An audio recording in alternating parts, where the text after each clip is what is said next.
Hello दोस्तों, स्वागत है आपका वर्ल्ड क्राइम स्टोरी चैनल पर। आज की कहानी एक सीरियल किलर की है।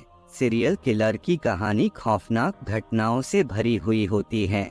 उनके कारनामों में इतना खौफनाक मंजर दिखाई देता है कि उसे सुनकर किसी भी इंसान की रूह सिहर जाए।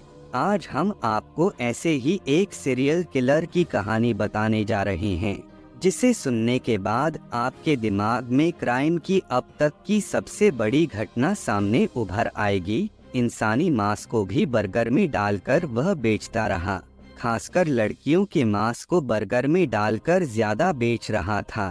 किसी को शक भी नहीं हुआ, लेकिन एक दिन उसकी असलियत का पर्दाफाश हो गया। गर्लफ्रेंड की बेवफाई ने कैसे एक फौजी को बना दिया सीरियल किलर।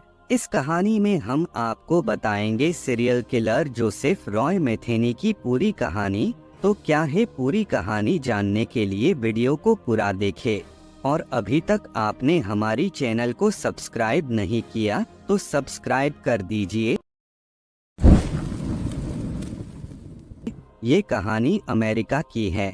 90 के दशक में अमेरिका के बाल्टीमोर शहर में एक बर्गर बेचने वाला व्यक्ति काफी चर्चा में था, जिसका नाम जोसेफ रॉय मैथेनी उर्फ जो मैथेनी था। वो सड़क के किनारे बर्गर और सैंडविच बेचता था।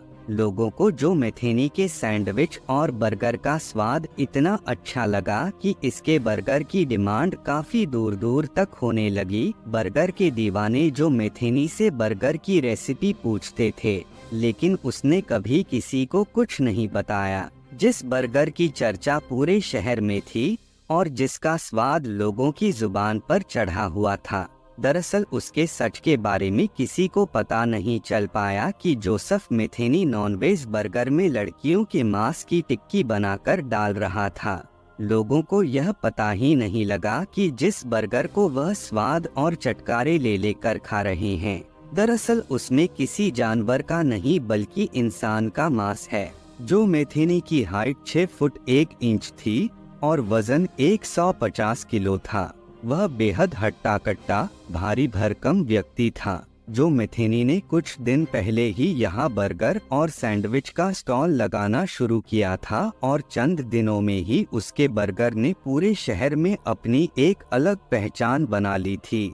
वह अपने टेस्ट के लिए पहचाना जाने लगा था, लेकिन लोग नहीं समझ पा रहे थे कि बर्गर में जो मांस इस्तेमाल हो रहा है वह किसका है। भैंस, बकरी, भेड़ और खरगोश, हर कोई उसे अलग समझकर इस बर्गर को बड़े चाव से खाता था और एंजॉय करता था। लेकिन शायद किसी ने यह कल्पना भी नहीं की होगी कि जो बर्गर वह खा रहे हैं उसमें इंसान का मांस भरा हुआ है। इसी दौरान बाल्टीमोर शहर से लोगों के गायब होने की खबरें आ रही थी। खासकर शहर से कई लड़कियां गायब हो चुकी थी। शिकायत दर्ज हो रही थी, लेकिन ये पता नहीं चल रहा था कि लड़कियां गायब कहाँ हो रही हैं। न किसी कत्ल की खबर थी, न कोई सुराग मिल रहा था। पुलिस भी परेशान थी कि कैसे गायब होती लड़कियों को खोजा जाए। सालों तक ये सिलसिला चलता रहा। एक दिन अचानक एक लड़की को एक बॉक्स मिला। जब उसने इस बॉक्स को खोला तो वो चौंक गई। बॉक्स के अंदर एक कंकाल था। पुलिस ने जांच की तो पता चला ये लापता लड़कियों में से एक लड़की का कंकाल है। अभी इस बात को थोड़े दिन ही बीते थे कि एक और बॉक्स सामने आया। ये बिल्कुल पहले वाले बॉक्स की तरह ही था और इसके अंदर भी एक कंकाल था। ये कंकाल भी एक और लड़की का था, जो कुछ समय पहले ही लापता हुई थी। अब तो ये साफ हो चुका था कि जो लड़कियां लापता हुई हैं वो मारी जा चुकी हैं, या फिर यूं कहें कि शहर की लड़कियों की हत्याएं हो रही हैं। एक के बाद एक लड़कियों की हत्या ने पूरे इलाके में सनसनी मचा दी थी। सबसे बड़ी बात ये थी कि कातिल का कोई पता नहीं था। कौन था इन लड़कियों का हत्यारा? क्यों वो लड़कियों को मार रहा था? क्या इस बर्गर का इन लड़कियों से कोई कनेक्शन था? एक तरफ लड़कियां मर रही थी, दूसरी तरफ जो का बर्गर का बिजनेस तेजी से फैल रहा था। हालांकि वो हमेशा बर्गर की दुकान नहीं लगाता था, बर्गर सैंडविच की दुकान के अलावा वो ट्रक चलाने का काम भी करता था। उसके ट्रक में चाकू, हथौड़ा, कुल्हाड़ी हमेशा मौजूद रहती थी। तो क्या इन्हीं की मदद से वो लड़कियों का कत्ल करता था और फिर उनके मांस का बर्गर बनाकर बेचता था? तो हाँ, बिल्कुल ऐसा ही था। शहर से जितनी लड़कियां लापता हुई थी उनका कत्ल जो मेथेनी ने ही किया था। जो के निशाने पर शहर की रेड लाइट इलाके की लड़कियां होती थी और वो सिर्फ वाइट स्किन लड़कियों को ही चुनता था। वो अक्सर लड़कियों को अपने ट्रक में बुलाता, लड़कियों का रेप करता और फिर उनका कत्ल कर देता। कत्ल के बाद वो लाश में से सारा मांस निकाल लेता और उसे बर्गर के अंदर भरकर लोगों को बेच देता। तो क्या वो अपनी सेल बढ़ाने के लिए ऐसा कर रहा था? क्या उसका मकसद अपने बर्गर सैंडविच की दुकान को फेमस बनाना था? ये आपको अभी पता चलेगा जब ये कातिल पुलिस के हत्थे चढ़ेगा। जो मेथेनी अपने नए शिकार की तलाश में था। इस बार उसने रिटा नाम की एक कॉल गर्ल को अपना निशाना बनाया। रिटा को उसने अपने ट्रक पर बुलाया और फिर रास्ते में उसने उसे ड्रग्स दी और वो रिटा को एक सुनसान फैक्ट्री की तरफ ले जाने लगा।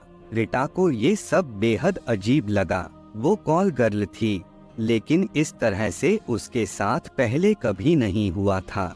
रिटा को जो मेथेनी के ट्रक में हथौड़ा, चाकू और कुल्हाड़ी को देख चुकी थी, रिटा ने मौका देखते ही हथौड़े से मेथेनी के सिर पर वार कर दिया और वो जो के पास से भागने में कामयाब हो गई। रिटा सीधा पुलिस स्टेशन पहुंची और जो मेथेनी की हकीकत पुलिस को बताई। पुलिस उस जगह पर पहुंची जहां जो मेथेनी था, लेकिन तब तक वो फरार हो चुका था। लेकिन अब जो की हकीकत दुनिया के सामने बस आने ही वाली थी। रिटा के बताए गए मुताबिक जो का स्केच तैयार किया गया और थोड़े ही समय बाद 150 किलो का ये दैत्य पुलिस के हत्थे चढ़ चुका था। इस दरिंदे ने कबूल किया कि शहर की लड़कियों का कत्ल उसी ने किया है। जो ने बताया कि वो अब तक कुल 13 लोगों को मार चुका है, जिसमें 10 लड़कियां और 3 आदमी थे। जो मेथेनी ने बताया कि वो सबूत मिटाने की वजह से लड़कियों के मांस को निकाल लेता था और बर्गर बनाकर उसको बेच देता था ताकि कोई सुराग ही हाथ न लगे। जब पुलिस ने उसे कत्ल करने की वजह के बारे में पूछा तो पूरी जानकारी सामने आई कि अमेरिका का रहने वाला ये शख्स एक कॉल गर्ल से प्यार करने लगा था। लंबे समय तक ये दोनों साथ में रहे। दोनों का एक बेटा भी था जिसे मेथेनी अपनी जान से भी ज्यादा प्यार करता था। मेथेनी ट्रक चलाकर अपनी गर्लफ्रेंड और बेटे का खर्चा चलाता था। अक्सर ट्रक लेकर उसे दूर दूर जाना पड़ता था। एक बार जब वो घर लौटकर आया तो घर में ना उसकी गर्लफ्रेंड थी और ना ही बेटा। उसने लंबे समय तक उन्हें खोजने की कोशिश की, लेकिन उनका पता नहीं चला। उसे जो मिलता वो उससे अपने बेटे के बारे में पूछता। एक बार वो 2 ऐसे शख्स से टकराया जिन्होंने जो की गर्लफ्रेंड को कहीं देखा था। उन्होंने बताया कि उसकी गर्लफ्रेंड किसी और के साथ रहने लगी है। जो मेथेनी उन दोनों से अपनी पत्नी का पता पूछने लगा, लेकिन जब वो पता नहीं बता पाए तो गुस्से में जो ने दोनों का कत्ल कर दिया। पास ही एक नदी बह रही थी। जो मेथेनी ने दोनों की लाश उस नदी में डाल दी। जो जब लाशें नदी में डाल रहा था तो वहां मौजूद एक मछुआरे ने उसे ये करते हुए देख लिया। भारी भरकम शरीर वाले जो ने उसे भी मार डाला और मछुआरे की लाश को कहीं और जाकर फेंक दिया। अब वो 3 कत्ल कर चुका था। अब जो का गुस्सा बदले में तब्दील हो रहा था। उसे हर कॉल गर्ल में अपनी पत्नी का धोखा नजर आता था। बस इसके बाद तो उसकी नजर रेड लाइट इलाके पर ही होती थी। जैसे ही उसे मौका मिलता वो लड़की को अपने पास बुलाता और रेप के बाद उसे मौत के घाट उतार देता। जब पहले 2 कत्ल हुए थे तब पुलिस को 2 लाश मिली थी। जांच के बाद जो मेथेनी को गिरफ्तार भी किया गया था, लेकिन मर्डर का वेपन यानी कत्ल का हथियार और दूसरे पर्याप्त सबूत न मिल पाने की वजह से जो मेथेनी को कोई बड़ी सजा नहीं हुई। तब उसे ये बात समझ आ गई कि अगर सबूत और हथियार मिटा दिए जाए तो पुलिस कुछ नहीं बिगाड़ सकती, और इसलिए वो लड़कियों के मांस को ही शरीर से अलग कर देता था। 90 के दशक में इस सीरियल किलर ने बाल्टीमोर शहर में बेशक दहशत फैला दी हो, लेकिन ये हमेशा से ऐसा नहीं था। जो की माँ ने बताया कि वो बचपन में पढ़ने में बेहद अच्छा था। जो ने 1973 में अमेरिकन आर्मी भी ज्वाइन की, लेकिन थोड़े ही समय में उसने आर्मी से इस्तीफा दे दिया। जो की माँ के मुताबिक उसे ड्रग्स की लत लग गई थी और वो अपना ज्यादातर समय बार गर्ल्स के साथ बिताने लगा था। शायद यही वजह थी कि ये इतना खतरनाक बनकर उभरा था। जो मेथेनी की कहानी जिसने सुनी वो हैरान रह गया। बाल्टीमोर के लोगों के पैरों तले जमीन खिसक गई जब उन्हें पता चला कि जिस बर्गर का स्वाद इतना अच्छा था, दरअसल उसमें लड़कियों का मांस मिला हुआ था। जोसेफ मेथेनी उर्फ जो मेथेनी को उम्र कैद की सजा हुई, लेकिन थोड़े समय बाद ही उसकी जेल में मौत की खबर आई। ये बात साफ नहीं हो पाई कि इस खतरनाक सीरियल किलर की मौत नेचुरल थी या जेल में किसी ने इसका कत्ल कर दिया। ये थी सीरियल किलर जोसेफ रॉय मेथेनी की कहानी। उम्मीद करता हूँ कहानी आपको पसंद आई होगी। अगर कहानी पसंद आई हो तो वीडियो को लाइक और कमेंट करें, और ऐसी ही और कहानियाँ सुनने के लिए चैनल को सब्सक्राइब करें। मिलते हैं फिर एक और नई सच्ची कहानी के साथ।